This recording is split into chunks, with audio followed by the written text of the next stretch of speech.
Bonjour Badger. Quand tu n'es pas satisfait de tes toiles, tu m'as dit que tu les jetais. Ouais. Tu ne les réutilises pas. Pourquoi?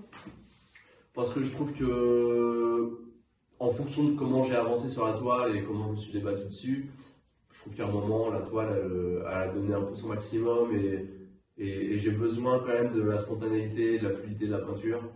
Et au bout d'un moment, voilà, tu trouves de la lourdeur et ça me convient pas. Je suis pas quelqu'un qui va travailler pendant 4 mois sur la même toile, quoi. Donc j'ai besoin d'une certaine rapidité. Tu travailles à la peinture à l'huile, c'est étonnant pour ce type de Ouais, peinture spontanée. c'est vrai. Je suis pas un peintre du pinceau, quoi. C'est pas, je dessine pas, on va dire. Je dessine pas au pinceau. C'est pas trop mon truc. J'ai besoin d'un truc physique plus graphique, justement. Et le bâton d'huile, c'était une super découverte parce que j'ai pu retrouver la vivacité, la spontanéité du dessin que tu as en dessinant sur un carnet, que j'avais parfois du mal à retranscrire et que je trouvais pas au pinceau, par exemple. Tes pinceaux, oui, là on les voit, ils sont suspendus, ils sont propres, tu les utilises pas. Non, ouais, je les ai utilisés, mais après je les utilise pour travailler différemment, mais pas dans le graphisme pur, quoi. Et là, je trouve que le pinceau apporte vraiment quelque chose de différent parce qu'il a il a aussi une énergie qui lui est propre, une sorte de fluidité, tu vois, qui permet un peu d'être aussi expressif, mais qui amène autre chose. Alors, les collectionneurs qui s'intéressent à tes toiles, c'est des gens qui ont quel type de collection? Il y a un peu de tout, entre guillemets. La plupart sont belges, parce que voilà, ça fait 10 ans que je travaille avec la Belgique. C'est assez chouette parce que j'ai toujours eu des super dialogues avec eux et je les trouve toujours hyper enthousiastes quand ils parlent de mon travail. Je les revois souvent, ils me disent toujours ah, tu sais, je m'en lasse pas. Enfin, c'est super gai quoi, quand on est peint dans un sac. Tu peins principalement sur les grands formats, tu es moins à l'aise, tu te sens enfermé dans les petits formats.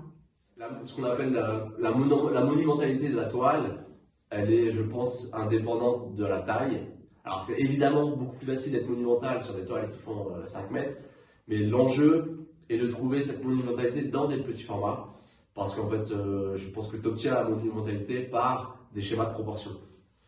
Et c'est en ça où je pense que tous les artistes, tous les peintres je peux imaginer, ont un format qui leur correspond bien, dans lequel ils créent les espaces qui leur permettent de trouver ce rapport de force, quoi.